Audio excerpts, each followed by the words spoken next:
اللہ الحمد للہ ذی العزت والعلا رب العالمین والصلاة والسلام علی سید الانبیاء والمرسلین والعاقبۃ للمتقین اما بعد فاعوذ باللہ من الشیطان الرجیم بسم اللہ الرحمن الرحیم قولوا آمنا باللہ وما انزل الینا وما انزل الی ابراہیم واسماعیل واسحاق ویعقوب والاسباط وما اوتی موسیٰ وعیسیٰ وما أوتي النبيون من ربهم لا نفرق بين أحد منهم ونحن له مسلمون صدق الله مولانا العظيم إن الله وملائكته يصلون على النبي يا أيها الذين آمنوا صلوا عليه وسلموا تسليما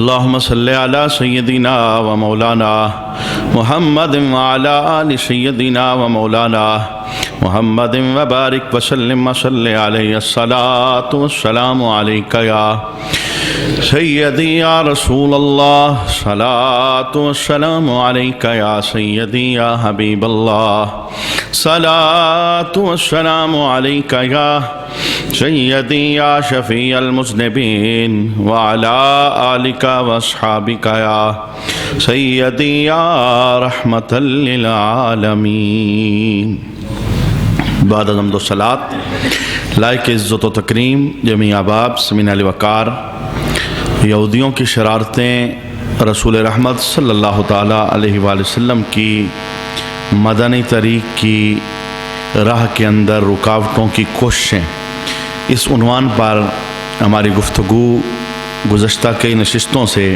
جاری ہے۔ آج ہم اس پر آخری نشست سماعت کریں گے۔ اگر زندگی نے وفا کی تو آئندہ ربیع الاول کے مہینے میں یہاں ہی سے اپنے سبق کا ہم دوبارہ آغاز کریں گے۔ جو آنے والے جمعہ کی نشست ہے، ربیع الاول سے پہلے جو عنوان ہم نے تشنہ لب چھوڑا تھا، اس عنوان پر ہم انشاءاللہ دوبارہ کلام سماعت کریں گے۔ زبان سے ہونے والے گناہوں کا بیان، محاسبہ اور رسالت مآب صلی اللہ تعالیٰ علیہ وآلہ وسلم کی تعلیمات۔ یہودیوں کی بھرپور کوشش تھی کہ کسی نہ کسی طرح یہ تحریک رک جائے، یہ تبلیغی سلسلہ بند ہو جائے، اور مدینہ شریف کے اندر جو ہماری اجارہ داری ختم ہو رہی ہے، ہماری اجارہ داری قائم رہے اور ہمارا سکہ وہ لوگوں کے اوپر قائم اور دائم رہے۔ لیکن اب چونکہ رسول اللہ صلی اللہ تعالیٰ علیہ وآلہ وسلم تشریف لا چکے تھے، آپ کو پتہ ہے جب سورج بلند ہوتا ہے تو پھر کسی بلب یا مزید دیے کی ضرورت نہیں ہوتی۔ سورج کی اپنی ہی روشنیاں کروڑوں دیوں کو وہ بے فائدہ کر دیتی ہیں۔ اب سراجم منیرہ بن کر آمینہ کا لال مدینہ شریف کے اندر جلوہ گر ہو چکا تھا۔ اب جس جیت سے بھی کوئی اٹھنے کی کوشش کرے گا وہ بے فائدہ ہوگا، اس لیے کہ اب قیامت تک صرف رسول اللہ کا دین ہی چلنا تھا، قیامت تک صرف رسول اللہ صلی اللہ تعالیٰ علیہ وآلہ وسلم کی شریعت ہی نے نافذ ہونا تھا۔ یہودیوں میں سے کچھ لوگ آئے، انہوں نے ایک اور شرارت کی۔ انہوں نے کہا کہ آپ یہ بتائیں کہ آپ کن کن رسولوں پر ایمان رکھتے ہیں، یعنی آپ خود کہتے ہیں کہ ہم رسول ہیں، تو باقی کتنے رسولوں کو آپ مانتے ہیں؟ تو جس وقت انہوں نے یہ سوال کیا اب پیغمبروں کی جو تعداد ہے وہ تو کم و بیش 1,24,000 ہے، اور کچھ پیغمبروں کا ذکر قرآن حکیم کے اندر آیا ہے، لیکن ہمارا عقیدہ اور نظریہ یہ ہے جناب آدم علیہ السلام سے لے کر جناب عیسیٰ پیغمبر تک جتنے کے جتنے نبی اس دنیا کے اندر لوگوں کی ہدایت کے لیے جلوہ گر ہوئے، لوگوں کی رہنمائی کے لیے جلوہ گر ہوئے، ہم ہر ایک پر ایمان رکھتے ہیں۔ یہ صرف اعزاز اللہ رب العالمین نے محبوب کے غلاموں کو عطا فرمایا ہے۔ اس سے گزشتہ جو لوگ آئے ہیں وہ کسی نہ کسی کا انکار کرتے تھے، لیکن یہ ہمارا اعزاز ہے، ہم کسی نبی کا انکار نہیں کرتے، بلکہ ہر نبی کو ہم ایمان اور اسلام اور ادب اور تعظیم اور توقیر اس نگاہ کے ساتھ دیکھتے ہیں اور ان کو سلامیاں پیش کرتے ہیں۔ پوری کائنات کے اندر ایسا مذہب اس وقت بھی روئے زمین پر کوئی نہیں ہے۔ عیسائی موجود ہیں لیکن جناب عیسیٰ کے وہ گن تو گاتے ہیں لیکن ہمارے نبی کی تحقیر کرتے ہیں۔ یہودی موجود ہیں، جناب موسیٰ کے تذکرے تو وہ کرتے ہیں لیکن ہمارے نبی کریم علیہ السلام کی گستاخیاں کرتے ہیں۔ لیکن کبھی ایسا نہیں ہوا کہ کسی مسلمان نے جواباً، یہودیوں نے ہمارے نبی کی گستاخی کی ہو تو انہوں نے جواباً ان کے نبی یعنی حضرت موسیٰ کی گستاخی کی ہو، بلکہ ہمارے نبی کا پیغام کتنا خوبصورت تھا۔ جب رسالت مآب صلی اللہ تعالیٰ علیہ وسلم مکہ سے مدینہ شریف جلوہ گر ہوئے تو 10 محرم کا دن آیا تو محبوب کریم علیہ السلام نے غلاموں کو حکم دیا کہ روزہ رکھو۔ تو صحابہ کرام نے آگے سے جواب دیا، یا رسول اللہ یہ مدینہ شریف کے اندر جو یہودی ہیں 10 محرم کو وہ بھی روزہ رکھتے ہیں۔ تو میرے محبوب کریم علیہ السلام نے وجہ پوچھی، بھائی یہ 10 محرم کو یہودی کیوں روزہ رکھتے ہیں؟ تو بتایا گیا کہ یا رسول اللہ یہ وہ دن ہے جس دن یہودیوں کو فرعون کے ظلم سے نجات ملی، اور اس خوشی کے اندر موسیٰ کو اللہ نے فتح عطا فرمائی اور فرعونیوں کو غرق کر دیا۔ اس خوشی کے اندر جب بھی یہ 10 محرم کا دن پلٹ کے آتا ہے تو یہ روزہ رکھتے ہیں۔ اس موقع پر رسول اللہ صلی اللہ تعالیٰ علیہ وسلم کا مبارک جملہ کیا تھا؟ اب یہ جو سامنے یہودی ہیں یہ مخالف ہیں سارے کے سارے، اور اس وقت ان کی یہودیت قابل قبول نہیں ہے، لیکن رسول اللہ نے خوبصورت عقیدہ عطا فرمایا، فرمایا غلاموں روزہ رکھو، اس لیے کہ جناب موسیٰ کو جو فتح ملی تھی، موسیٰ تو میرے بھائی لگتے ہیں، ان کی فتح پر جشن میں بھی مناؤں گا، لہذا تم روزے سے ہم نے یہ جو یہودی ہیں اس وقت موجود ہیں ہم نے ان کی خلاف ورزی کرنی ہے۔ یہ فقط 10 کا روزہ رکھتے ہیں، ہم اس کے ساتھ ایک جوڑیں گے، یا ہم 11 کا رکھیں گے یا ہم 9 کا رکھیں گے، تاکہ ان کے ساتھ فرق بھی ہو جائے کہ ان کا طریقہ ہم نے نہیں اپنایا، ہمیں رب العالمین نے اپنا قانون دے کر دنیا کے اندر بھجوایا ہے، لیکن ہم 10 محرم کا روزہ چھوڑیں گے نہیں، کیونکہ پیارے موسیٰ وہ ہمارے بھی تو بھائی ہیں۔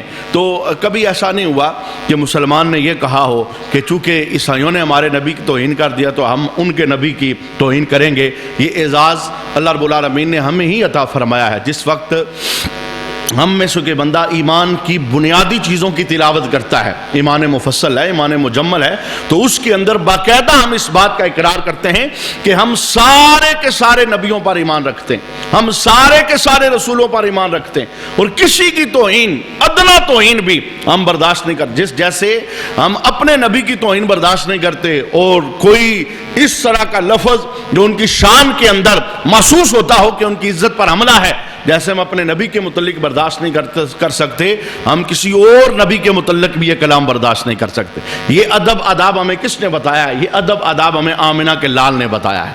کتنا خوبصورت مذہب ہے اور کتنا خوبصورت دین ہے۔ اچھا سوال ہو گیا کہ آپ تبلیغ کرتے ہیں، آپ کہتے ہیں ہم نبی ہیں، تو یہودی کہنے لگے آپ بتائیں آپ کن کن نبیوں پر ایمان رکھتے ہیں اور کن کن رسولوں پر ایمان رکھتے ہیں؟ رب کائنات نے قرآن کی آیت بنا کر مختصراً جواب ارشاد فرمایا، قولو کہہ دو، آمنا باللہ ہم ایمان لائے اللہ پر۔ اے محبوب یہ سوال کرتے ہیں، آپ انہیں جواب دو۔ سب سے پہلے یہ کہ ہم ایمان لائے اللہ پر، وما انزل الینا وما انزل الی ابراہیم و اسماعیل و اسحاق و یعقوب۔ اے نبی نے جواب دے دو کہ ہم ایمان لائے اس پر جو نازل کیا گیا ہماری طرف اور جو نازل کیا گیا ابراہیم کی طرف اور اسماعیل کی طرف اور اسحاق کی طرف اور یعقوب کی طرف۔ جتنے بھی نبی ان کی طرف جو نازل ہوا ہے ہم اس کے اوپر بھی ایمان رکھتے ہیں۔ اچھا، یہاں ایک بات بہت توجہ کے لائق ہے کہ گزشتہ نشست میں آپ نے یہ دیکھا کہ تورات والوں نے تورات کے اندر تعریف کر دی، یعنی انہوں نے اسے چینج کر دیا، بدل دیا، اپنی من کی باتیں وہاں ڈال دی، اور جو احکام تھے وہ بدل ڈالے۔ جیسے رجم کا مسئلہ تھا تو انہوں نے رجم کا مسئلہ ختم کر دیا، اور اپنا ایک جو ان کی طبیعت کے موافق چیز تھی اسے انہوں نے تورات کے اندر ڈال دیا۔ تو پھر اس بات کا کیا معنی ہے کہ ہم ان نبیوں پر اترنے والی تورات، زبور، انجیل، آسمانی صحیفے، ہم اس پر ایمان رکھتے ہیں؟ اس کا معنی کیا ہے؟ اس کا معنی یہ ہے، باقاعدہ مفسرین نے یہ جملہ تحریر فرمایا ہے، اس کا معنی یہ ہے ہم اس تورات پر ایمان رکھتے ہیں جو تورات اللہ نے آسمان سے پیارے موسیٰ پر نازل فرمائی تھی، اس پر ہمارا آج بھی ایمان ہے۔ ہمارا اس انجیل پر ایمان ہے جو انجیل اللہ رب العالمین نے آسمان سے پیارے عیسیٰ کے سینہ اطہر پر نازل فرمائی تھی۔ اس لیے جو کچھ رد و بدل کیا گیا بندوں کی طرف سے، ہمارا اس پر ایمان نہیں ہے، ہمارا اس پر ایمان ہے جو اللہ نے آسمان سے قانون نازل فرمایا ہے، ہم اس پہ۔ اچھا، رب کائنات نے مزید آگے دو نبیوں کا نام لیا، وَمَا أُوتِيَ مُوسَىٰ وَعِيسَىٰ وَمَا أُوتِيَ النَّبِيُّونَ مِن رَبِّهِمْ، اور ان کی اولاد کی طرف اور جو عطا کیا گیا موسیٰ اور عیسیٰ کو، اور جو عنایت کیا گیا دوسرے نبیوں کو، ان کی رب کی طرف سے ہم ایمان کے اعتبار سے کسی میں کوئی فرق نہیں کرتے۔ بات ہی ختم کر دی۔ جناب آدم سے لے کے جناب عیسیٰ تک جتنے انبیاء ہیں ہم سب کے سب پر ایمان رکھتے ہیں۔ اچھا، جس وقت یہودیوں نے یہ بات سنی تو انہوں نے آگے سے ایک جواب دیا، کہنے لگے اچھا آپ نے تو جناب عیسیٰ کا بھی نام لیا ہے، اور آپ کیا عیسیٰ کو نبی مانتے ہیں؟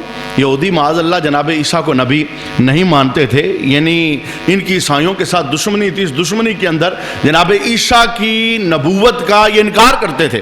نبی تو نبی، یہ انسان ماننا بھی گوارا نہیں کرتے تھے، یعنی یہودیوں کی گستاخی تھی جناب عیسیٰ پیغمبر کی ذات کے ساتھ۔ تو جب رسول اللہ صلی اللہ تعالیٰ علیہ وآلہ وسلم نے پیارے عیسیٰ کا نام لیا اپنی زبان سے، اللہ رب العالمین نے نام زبان سے نکلوایا تاکہ عقیدہ وہ نکھر جائے، کھوٹے کھرے میں فرق ہو جائے۔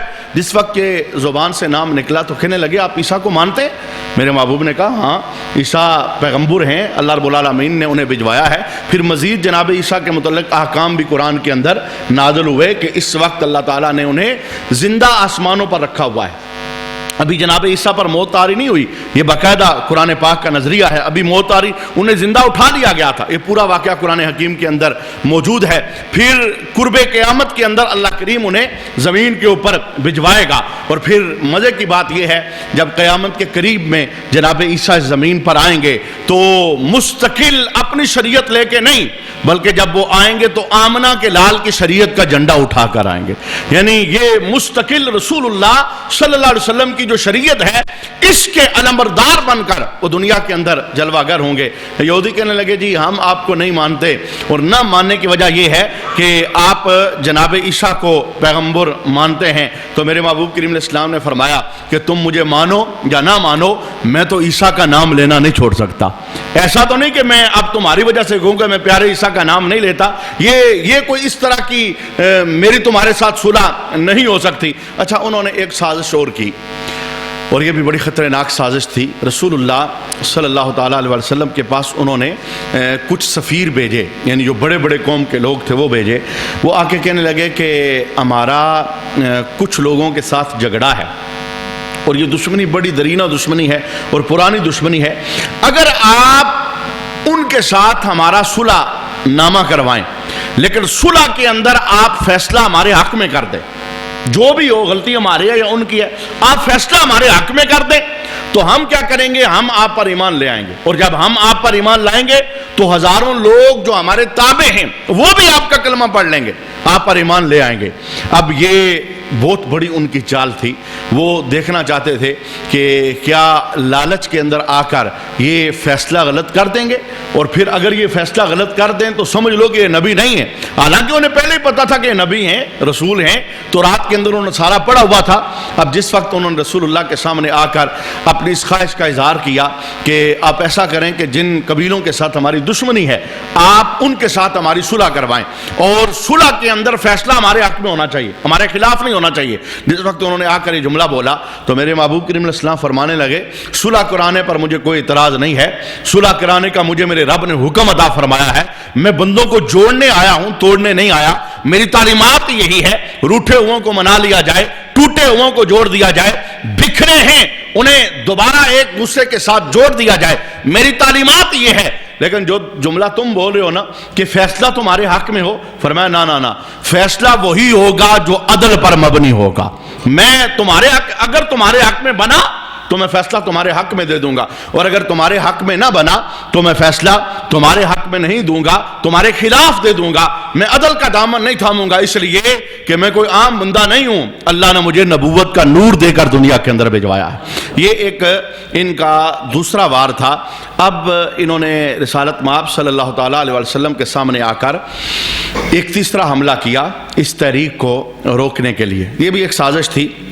میرے محبوب کریم علیہ السلام کے پاس آئے وفد کی صورت میں، کہنے لگے کہ آپ جو کچھ پڑھتے ہیں، یعنی آپ کہتے ہیں جی آسمان سے نازل ہوا ہے، آپ جو کچھ پڑھتے ہیں ہمیں پڑھ کر سنائیں، ہم دیکھیں تو صحیح یہ آسمان سے نازل بھی ہوا ہے کہ نہیں، چونکہ ہم تورات جاننے والے ہیں، ہمیں آسمانی کتابوں کا علم ہے، ہم دیکھیں تو صحیح یہ آسمان والا کلام ہے بھی کہ نہیں۔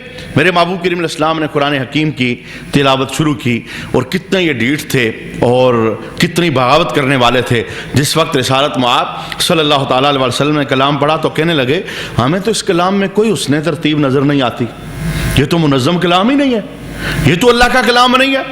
ہم چونکہ تورات پڑھے ہوئے ہیں، ہمیں پتہ ہے رب کا کلام کیسے ہوتا ہے، یہ آپ پتہ نہیں کہاں سے اپنے پاس سے گھڑ کے سناتے ہیں، کسی جن سے سن کے سناتے ہیں، کون آپ کو آ کر یہ بتاتا ہے یہ اللہ کا کلام نہیں ہے؟ اللہ اکبر۔ ادھر انہوں نے جس وقت اللہ رب العالمین کے کلام کو چیلنج کیا تو رب کائنات نے محبوب کے سینے پر ایک اور نور نازل فرمایا، اور اس نور نے یہودیوں کی بولتی بند کر دی۔ یعنی ایک بہت بڑا چیلنج تھا۔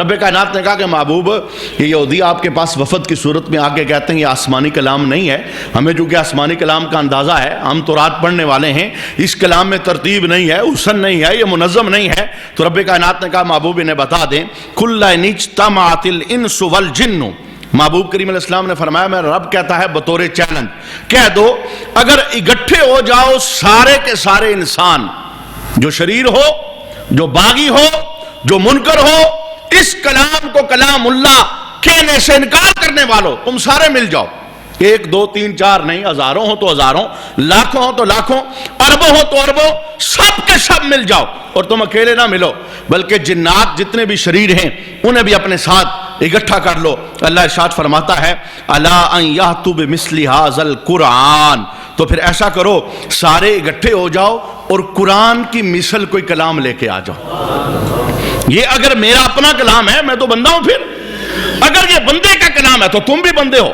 پھر اس اعتبار سے میرے اندر تمہارے اندر کوئی فرق نہیں ہے۔ اگر میں لا سکتا ہوں تو تم سارے کیوں نہیں لا سکتے؟ سب کے سب اکٹھے ہو جاؤ، مجمع لگا لو، جنوں کو بھی بلا لو، شریر انسانوں کو بھی بلا لو، جتنے روئے زمین پر ہیں ان سب کو بلاؤ۔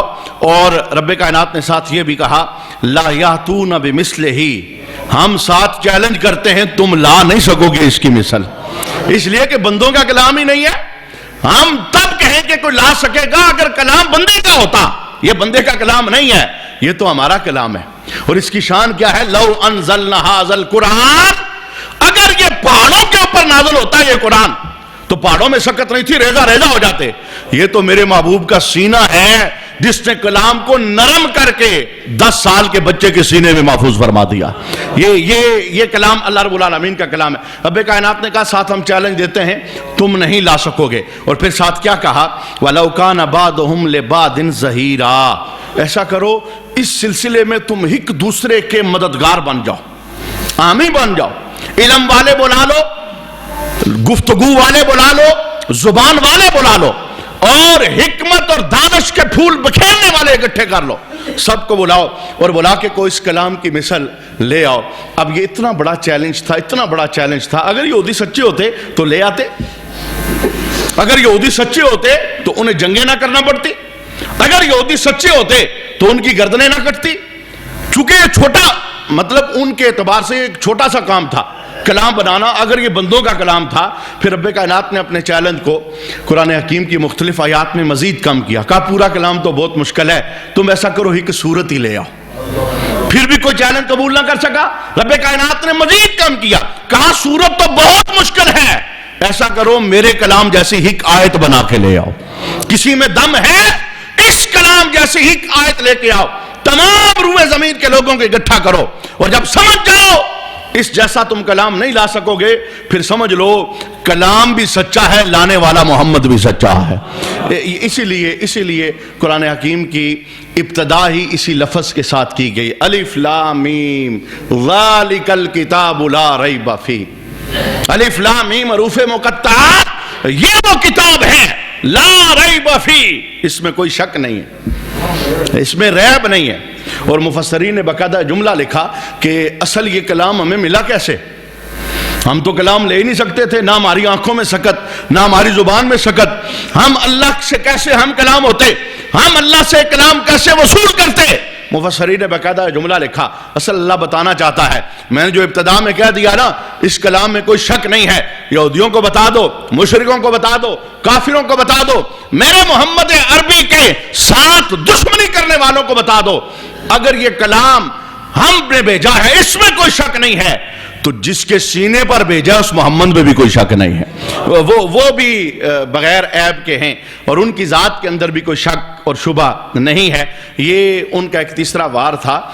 رب کائنات نے اس وار کو بھی ختم فرمایا اور مسلمانوں کو کہا کہ مسلمانوں, جو دین تمہیں ملا ہے اس دین جیسا دین زمین میں کوئی نہیں. اور میں آپ کو یہ بھی بتاؤں, جتنے بھی انبیاء دنیا میں آئے کم و بیش 1,24,000, وہ معجزے لے کر آئے تھے, ان کے معجزے ان کے ساتھ چلے گئے. وہ معجزات لائے تھے, معجزات ان کی زندگی میں تھے, واپس چلے گئے. لیکن جناب علی, اللہ نے وہ شان والا نبی ہمیں عطا فرمایا ہے. اس شان والے نبی کا ایک معجزہ قیامت کی صبح تک زمین پر قائم دائم ہے. اور یہ جو چیلنج ہے اس کے اندر, یہ فقط اس دور 14 صدیاں پہلے نہیں تھا, یہ آج بھی ہے, یہ قیامت تک بھی ہے. جب بھی کوئی پڑھا لکھا آگے آئے گا, اللہ کا یہ چیلنج اس کے نام ہے, اگر تم مقابلہ کرنا چاہتے ہو کلام لے کے آ جاؤ, سورت لے کے آ جاؤ, آیت لے کے آ جاؤ. وہ کون سا معجزہ ہے جو قیامت کی صبح تک زندہ ہے, جو میرے گھر میں بھی ہے, جو آپ کے گھر میں بھی ہے, جو میرے ہاتھ میں بھی ہے, ہر مسلمان کے ہاتھ میں بھی ہے. وہ معجزہ ہے محمد عربی کے سینے پہ اترا ہوا قرآن. یہ زندہ معجزہ ہے. اور قیامت, اور پھر دیکھیے اس سے پہلے بندوں نے اس کے اندر رد و بدل کی. دشمن تو اس کے اس وقت بھی تھے جب یہ اتر رہا تھا, اور دشمن آج بھی ہیں پوری دنیا کے اندر. کبھی مرزئی اس کلام کے اوپر حملہ آور ہوتے ہیں, اپنے من کے مفہوم بیان کرتے ہیں, لیکن جہاں سے کوئی قرآن حکیم کی کسی آیت پر حملہ آور ہوتا ہے, اللہ تعالیٰ محمد عربی کا کوئی نہ کوئی سچا غلام پیدا کر کے اس کا کلا کما فرما دیتا ہے. اس کے اندر ایک آیت کی بھی رد و بدل ہو سکتی, اور یہ قرآن کا ایک چیلنج ہے. جیسے 14 صدیاں پہلے تھا آج ہے, اور جیسے آج ہے قیامت تک رہے گا. زبر زیر ایک حرف اس کے اندر کوئی تبدیلی نہیں ہے, اس لیے کہ رب کائنات نے کہا کہ ہم حفاظت کرنے والے ہیں, اور جس کی حفاظت ہم کر لیں اس میں کوئی تبدیلی ہو سکتی. تو رات میں تبدیلی ہو گئی, امت نے حفاظت کی تھی, نہ کر سکی. انجیل میں تبدیلی ہو گئی, امت نے بیڑا لیا تھا, وہ اس بے کو نبھا نہ سکے. رب کائنات نے اس کی حفاظت کا ذمہ خود اپنے ذمہ کرم پر لیا ہے, اب اسے کوئی مٹا نہیں سکے گا. یہ اسی طرح گونجتا رہے گا, ایوانوں میں گونجے گا, مسجدوں میں, مدرسوں میں, گلیوں بازاروں میں, پوری دنیا کے اندر. اور جہاں جہاں اس کی گونج جائے گی وہاں وہاں سونے محمد کی شانوں کا بیان ہوگا. یہ چونکہ رسول اللہ کے سینے پہ اترا ہے نا, جب کلام کا کوئی مد مقابل نہیں ہے تو جس کے سینے پہ اترا ہے اس نبی کا مد مقابل بھلا کوئی کیسے ہو سکتا ہے. اچھا, یہودیوں نے ایک خطرناک ترین سازش چلی. انہوں نے کہا جی ہم نے جو کیا الٹا ہو گیا, نئی تحریک رک سکی, اب ہم ایسا کرتے ہیں, اور یہ بڑا خطرناک اربا تھا, اب ہم ایسا کرتے ہیں, ہم میں سے جو بڑے بڑے ہیں نا اکابر قسم کے, ہم ان کا کلمہ پڑھ لیتے ہیں. لیکن ہم کلمہ کیسے پڑھیں گے؟ فقط زبان سے, ہم دل سے نہیں مانیں گے. یہ اسلام کے اندر ایک تیسرا ٹولہ جنم لے رہا تھا جسے منافق کہا جاتا ہے. کافر, وہ تو کھلے کھلے لفظوں کے اندر ہی کافر ہیں, نہیں مان رہے. مشرک, وہ تو کھلے کھلے لفظوں کے اندر شرک کرنے والے نہیں مان رہے. اب یہ خطرناک ترین سازش تھی جو یہودیوں نے شروع کی. انہوں نے کہا ہم کلمہ پڑھ لیتے ہیں, اب کیا ہوگا, انہیں کیسے پتہ چلے گا؟ ہم ان کی بدموں میں جائیں گے, ہم ان کی محفلوں میں بیٹھیں گے, ہم ان کے پاس آئیں جائیں گے, ہم ان کی بغلوں میں بیٹھ کر ان کے شرازے کو بکھیر دیں گے, ہم ان کے اتحاد کو توڑ دیں گے, ہم ان کے پاس جا کر ایسی ایسی باتیں کریں گے. چونکہ بظاہر تو ہم مسلمان ہوں گے اور اندر سے ہم نے مسلمان ہونا نہیں ہے. اس کے اندر بڑے بڑے سردار آگے بڑھے. اچھا, ایک منافق تھا, اس نے کلمہ پڑھ لیا اور اس کا نام تھا زید. رسول اللہ صلی اللہ تعالیٰ علیہ وسلم کی ایک مبارک اونٹنی تھی, ایک مرتبہ گم ہو گئی. تو سرکار اسلام نے صحابہ کو کہا بھئی اونٹنی تلاش کرو, کہاں ہے؟ صحابہ ارد گرد گئے اونٹنی تلاش کرنے کے لیے. تو اس سے پتہ چلا منافق کو, زید کو. تو اس نے, اب زہرا منافق انہوں نے کلمہ پڑھا ہی اس لیے تھا تاکہ وقت آنے پر وار کریں, پاس بیٹھ کر مسلمانوں کو باور کرائیں کہ جس کے ساتھ تم جڑے ہو یہ بندہ ٹھیک نہیں ہے. تو یہ زید بولنے لگا, کہنے لگا کہ آپ تو نبی ہیں اور نبی تو آسمانوں کی خبریں دیتے ہیں, آپ کیسے نبی ہیں کہ آپ کو اپنی اونٹنی کا نہیں پتا؟ آپ کی اونٹنی گم ہوگی, آپ کہتے ہیں صحابہ جاؤ تلاش کر کے لاؤ. یہ کیا, یہ کیسی نبوت ہے؟ اب اس نے جب کفریہ جملہ بولا, اور میں یہاں سے ایک جملہ یہ بھی بولنا چاہتا ہوں, آپ سنیں گے آگے چل کر. یہ منافقوں کی عادت ہے, وہ بار بار رسول اللہ کے علم پر اعتراض کرتے ہیں. اور جس نازک دور سے ہم گزر رہے ہیں, بے شمار کلمہ پڑھنے والے ایسے ہیں جنہیں یہ لت پڑ چکی ہے, وہ جب بھی بات کریں گے رسول اللہ کے مبارک علم پر کریں گے. اور یاد رکھیے گا, کل منافقوں نے جب رسول اللہ کے علم پر تان کیا, انہیں پتہ کچھ نہیں ہے, اور میرے محبوب کو پتہ چلا تو رسول اللہ صلی اللہ علیہ وسلم جلال میں آ گئے. اور آج سرکار منبر پر آئے, صحابہ کرام کہتے ہیں اول سے لے کے آخر تک, قیامت تک میرے محبوب کریم الاسلام نے ایک ایک بات سب پر ظاہر فرما دی. اور پھر یہ جملے بولے, سلونی, مجھ سے سوال کرو, پوچھو. جناب عمر رضی اللہ تعالیٰ عنہ بیٹھے ہوئے تھے, ہاتھ جوڑ کے کہتے ہیں یا رسول اللہ, ہم آپ کے نبی ہونے پہ راضی ہیں, ہم آپ کے دین اور اسلام پر راضی ہیں, ہم راضی ہیں.